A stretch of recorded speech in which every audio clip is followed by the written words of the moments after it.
Hepatitis जो आप जानते हैं is a very common problem, उसके वास्तव में क्या जेनेसिस है इसके बारे में बात करूंगा।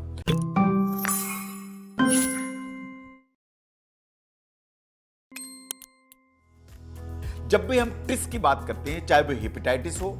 चाहे वो अपेंडिसाइटिस हो, चाहे वो टॉन्सिलाइटिस हो, चाहे वो सेलुलाइटिस हो, जब भी एक टिस वर्ड सामने आता है तो आपको समझने की जरूरत है कि टिस वर्ड वास्तव में साइंटिफिकली किसी भी इन्फ्लेमेशन के लिए कहा जाता है। हेपेटाइटिस है इसका मतलब यह है कि लिवर की सेल्स में इन्फ्लेमेशन है। इन्फ्लेमेशन को आप कॉमन भाषा में समझ सकते हैं कि स्वेलिंग, रेडनेस या इस तरह की चीजों के लिए कहा जाता है। जहां तक इन्फ्लेमेशन का सवाल है, साइंस ऐसा मानती है कि नेचुरल रिस्पॉन्स है किसी भी इंजरी के लिए, और ये इंपॉर्टेंट हिस्सा है हीलिंग के लिए और इम्यून रिस्पॉन्स के लिए। तो inflammation is one of the very important part of our body. जहां तक इन्फ्लेमेशन का सवाल है, इन्फ्लेमेशन वास्तव में टॉक्सिक सब्सटेंस को गेट रिड करने के लिए या बाहर करने के लिए is one of the very important thing, जो डैमेज सेल को भी रिपेयर करने में काम करता है। नाउ लिवर की जो डैमेज सेल्स हैं और जो इम्यून सेल्स हैं, दोनों जब भी इस तरह की प्रोसेस में फंस जाती हैं कि लिवर सेल्स डैमेज हो रही हैं, इम्यून सेल्स जो है डेवलप हो रही हैं, तो वास्तव में ये बॉडी को एक सिग्नल देती हैं, और बॉडी को जो सिग्नल देती हैं तो बॉडी आपके उस एरिया में भेजती है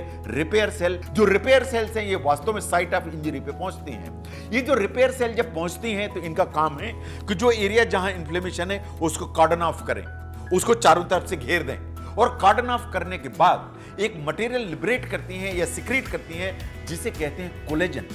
ये जो कोलेजन है वास्तव में उस तरह का मटेरियल होता है जो हाँ इन्फ्लेमेशन है उसके चारों तरफ डिपॉजिट होता है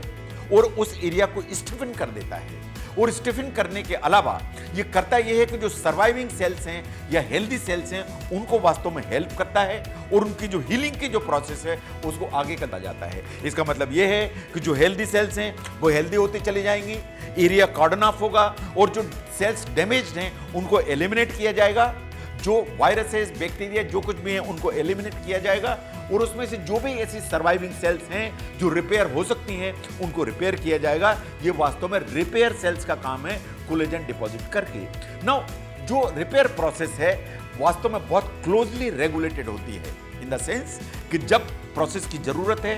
जब इन्फ्लेमेशन का रिक्वायरमेंट है, जब एलिमिनेट करने की जरूरत है तो रिपेयर सेल्स काम कर रही हैं, कोलेजन डिपॉजिट हो रहा है और ये रिपेयरिंग की प्रोसेस ऊपर की तरफ जा रही है। बट जैसे ही इन्फ्लेमेशन खत्म होता है, रिपेयर सेल का काम खत्म होता है, तो रिपेयरिंग की प्रोसेस धीरे धीरे खत्म हो जाती है, और जैसे ही रिपेयरिंग की प्रोसेस खत्म हो जाती है तो ये जो जितना एक्स्ट्रा कोलेजन